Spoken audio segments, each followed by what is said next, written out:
E hoje nós trouxemos a Sandra Gomes para falar um pouquinho sobre como é que a gente está em termos de políticas públicas, quais são as nossas evoluções em termos de políticas, olhando para o envelhecimento humano. Então, são questões extremamente importantes e necessárias, mas antes, Sandra, por favor, se apresenta um pouquinho para nós, conta a sua história. Muito obrigada pelo convite.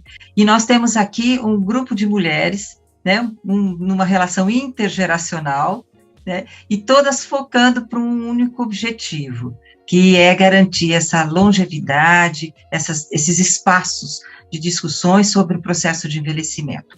Então, é muito bom vocês terem criado esse espaço, é muito rico, e que ele frutifique, que traga vários convidados, que tenha essa característica da escuta. Então, eu gostaria de agradecer as duas por esse espaço, e agradecer também a todos que estão nos acompanhando. Eu sou Sandra Regina Gomes, tenho 64 anos, tenho 2 filhas, moro em São Paulo e atuo há mais de 30 anos em implantar políticas públicas para o atendimento à população idosa. Já estive nas 3 esferas de governo, então em alguns municípios, estive em 18 estados brasileiros e também no governo federal, que eu sou fonoaudióloga com muito orgulho. E trabalhei muito com os aspectos cognitivos, como a Jéssica, vocês sabem que a Jéssica tem esse trajeto. Super importante a cognição, a atenção, a fala, a comunicação, a audição, e isso me fascinou no tempo da graduação, que eu fiz aqui, me formei na PUC de São Paulo, e depois, logo a seguir, foi um passo muito rápido, entrei para os atendimentos de pacientes neurolesados, então também com Alzheimer, Parkinson, a paralisia facial e AVC. Então, esse universo me aproximou da questão da gerontologia, que eu fiquei enlouquecida. Então, eu sou uma das primeiras turmas do professor Papaléu, que é uma referência nossa na gerontologia, com todo respeito a este nosso mestre, que eu nunca tinha escutado falar em gerontologia, e quem não escutou, saiba que é o estudo do processo de envelhecimento. Sou mestre em gestão e políticas públicas pela Fundação Getúlio Vargas. Estou mestranda de novo, né, estudando mais um pouco também num outro curso de estilo de vida no Einstein. Então, é muito legal, né, tem tudo a ver. Sandra, eu queria que você falasse um pouquinho desta trajetória nesses seus 30 anos de evolução da política pública, que eu acho que é importante as pessoas que estão nos ouvindo e que, porventura, nunca tenham ouvido falar nisso, né, que elas possam saber que isso veio num crescente, né? Então, acho que seria assim a primeira coisa que eu gostaria de ouvir. Eu acho muito importante, Eliane, importante para entendermos assim que políticas públicas não é só para as pessoas em situação de vulnerabilidade. Todos nós somos usuários e beneficiários de políticas públicas. Aonde? Aonde ela está? Desde a hora que o despertador toca. É horário de Brasília. A escova de dente, ela foi medida pelo Inmetro, e a torneira que sai a água, que foi também liberada por um saneamento básico. Estes órgãos públicos, eles exercem os seus papéis porque eles são legais, que eles são... Não, eles estão comprometidos com a Constituição Federal de 1988. É a nossa Carta Magna, é nosso documento maior. São os marcos legais que todos nós que exercemos as profissões, sejam elas quais forem, devemos ter esse compromisso. Então, não é só falar, não, é só para pobre, ou então é só para os mais vulneráveis. É também uma política inclusiva de diferentes demandas da sociedade, mas nós somos usuários. Se nós estamos hoje fazendo uma comunicação via internet, existe recursos e também estrutura para fiscalizar esse trabalho do ponto de vista de políticas públicas. E o que perpassa pela questão do envelhecimento?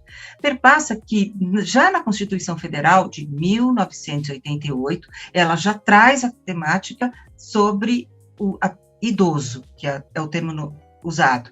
E hoje nós sabemos, aqui vale um adendo, que a terminologia correta é pessoa idosa. Então, não usar nada no diminutivo.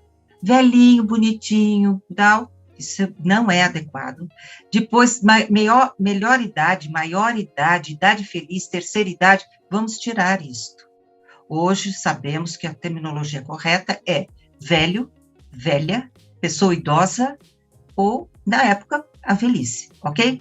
Então, com essa questão de 1988, vieram outras leis que implementaram, e uma das mais importantes, e que deu um start fundamental, é de 1994, a Política Nacional do Idoso.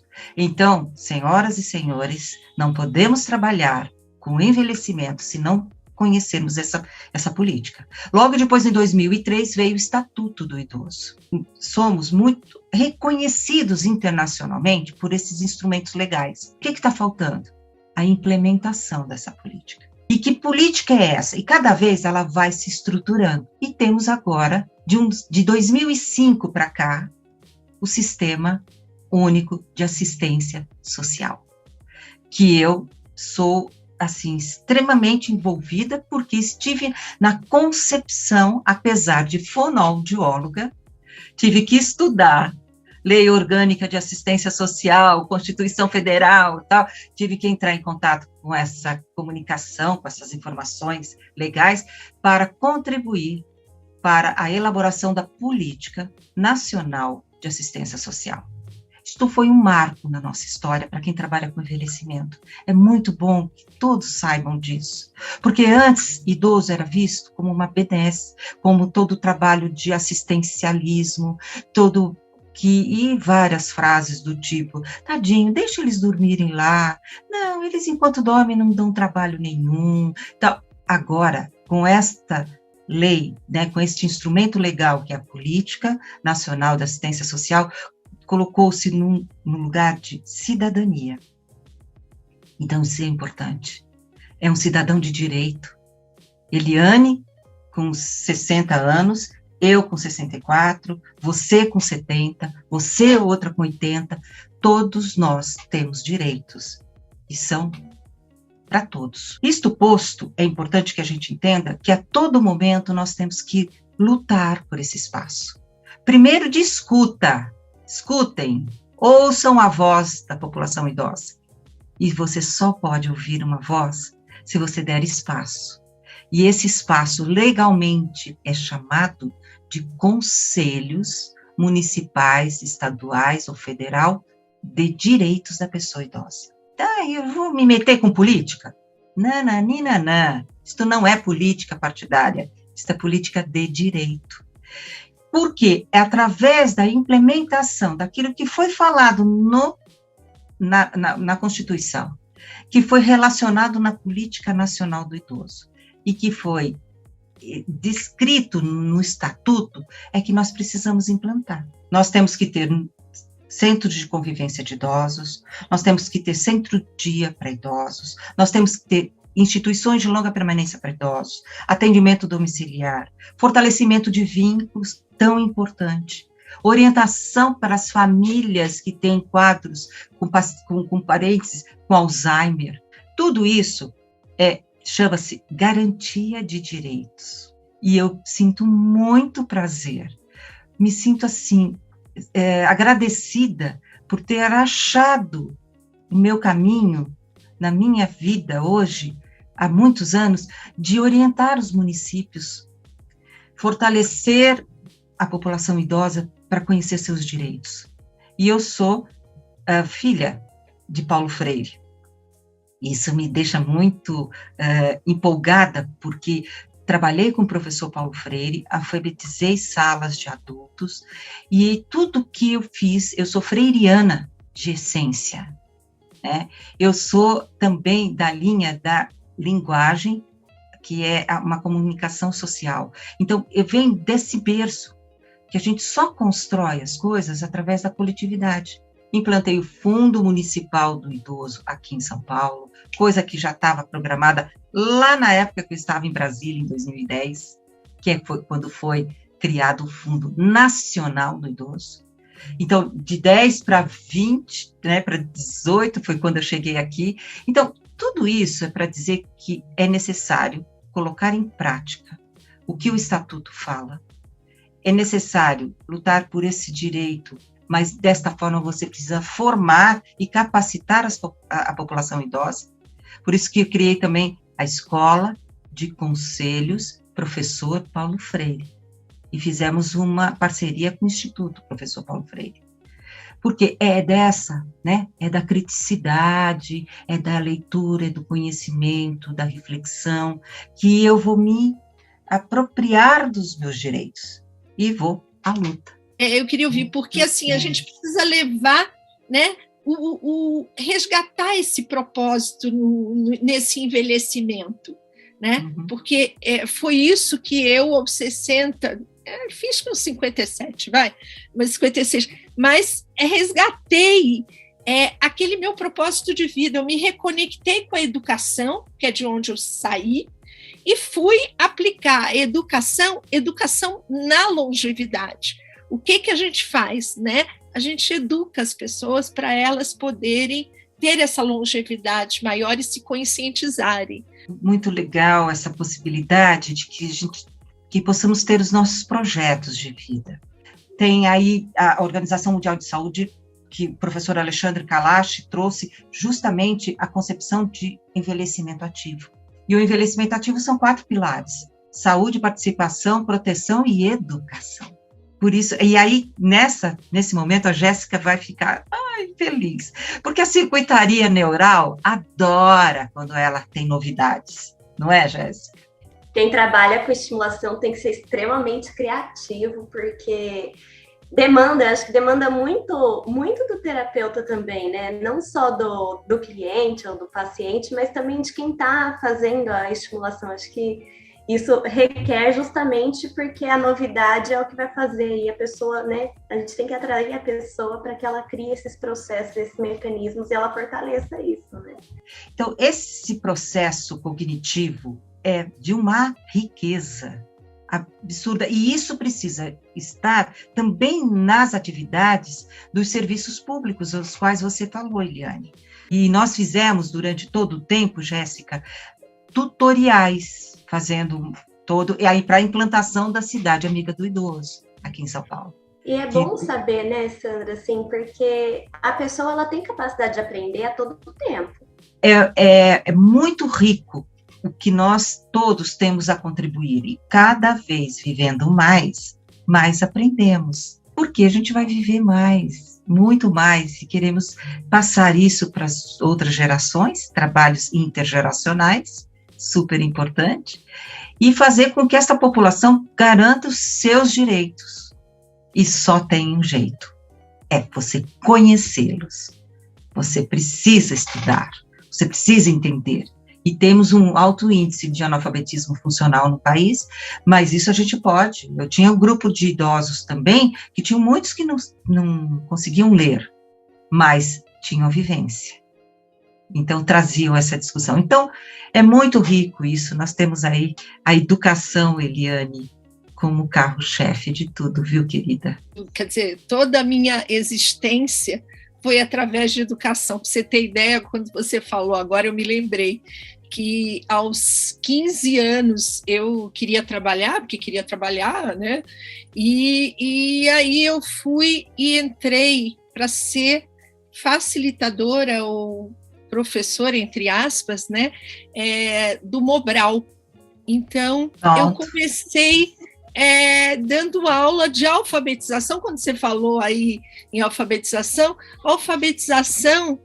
para os adultos, para os mais velhos, que eram, que na época, né, a gente precisava dar esse up no Brasil, né? Então, o Mobral foi muito importante nisso, né? E aí, quando você falou, eu me remeti. Eu acho que tudo passa, e aí eu vou remeter um pouquinho para as empresas. Não adianta eu fazer programas para inglês ver. Eu preciso que o programa esteja no meu DNA. eu preciso acreditar que, quando eu ponho equipes intergeracionais trabalhando, a gente tem ganhos de todos os lados. Então, eu acho que a gente entender um pouquinho que a gente tem um caminho de políticas públicas e essas políticas precisam também serem conhecidas dos jovens. Por quê? Porque eles, como a gente diz no canal, é o seu olhar para o amanhã. Né? Exatamente. Então, é isso que a gente precisa trazer. E eu acho que essa riqueza de coisas que você trouxe para a gente acreditar que a gente precisa, na coletividade, lutar para que essas coisas aconteçam. Acho que para trabalhar com educação, com longevidade, nada melhor do que falar de educação mesmo, e isso começa desde sempre, né? Ensinando as crianças. Acho que a partir disso a gente começa aos poucos a pensar em mudar, né, os pensamentos e estereótipos em relação a isso durante as próximas gerações. Claro que isso não vai acontecer da noite para o dia, demora, mas é assim que começa, né? Do meu ponto de vista, eu acredito muito que isso tem que permear todas as idades e não só quem é o idoso. Então, falar de longevidade não é só falar para o idoso, mas é falar para a população em geral, né? Porque, como diz o professor Kalash, uma cidade amiga do idoso é uma cidade amiga de todo mundo, e é da mesma forma, né? A gente tem que olhar para isso de uma maneira ampla, não de uma maneira tão limitada. E é importante hoje a gente considerar que o idoso, ele veio, culturalmente, ele é muito marginalizado. O velho é descartável, né? A gente usa a palavra velho como uma palavra sinônimo de descarte. Isso tá velho, joga fora, né? E não é a verdade. A gente sabe que o envelhecimento, ele tem as suas modificações biológicas, sim. Isso vai acontecer, sim, mas vai acontecer de maneira diferente para cada um. Porque isso vai depender de como você se inseriu, né, no ambiente a sua vida inteira. Então, isso depende muito de você. E, para terminar, eu acho que, primeiro, nos apropriarmos da importância de políticas públicas. E o mais importante, ou tão importante quanto, é a força que a população tem para lutar pelos seus direitos. Então, e a população está onde? No território, no bairro, na comunidade. Então, fortalecer essa comunidade, ir atrás desses recursos. Olha, não tem centro-dia aqui. Olha, eu precisava de um espaço para reciclar os alimentos. Olha, eu preciso de um espaço. Toda essa infraestrutura é muito importante que a gente se aproprie. É no território que nós vivemos. E ter a educação passando por tudo, né? Quem não é alfabetizado entra para o processo de alfabetização, quem ensina o outro. E como o professor Paulo Freire falava, na hora que você ensina, você aprende. Né? Esse é o ciclo da vida. E é fundamental. A palavra-chave que eu gostaria de deixar para todos é educação. E aí eu vou me inspirar no nosso querido professor e falar do esperançar. Esperançar é um verbo que ele nos ensinou, que é levantar, ir atrás, construir, não desistir e juntar-se aos outros. É isso que eu desejo a todos vocês e foi um prazer estar com vocês nesse espaço maravilhoso. Muito obrigada.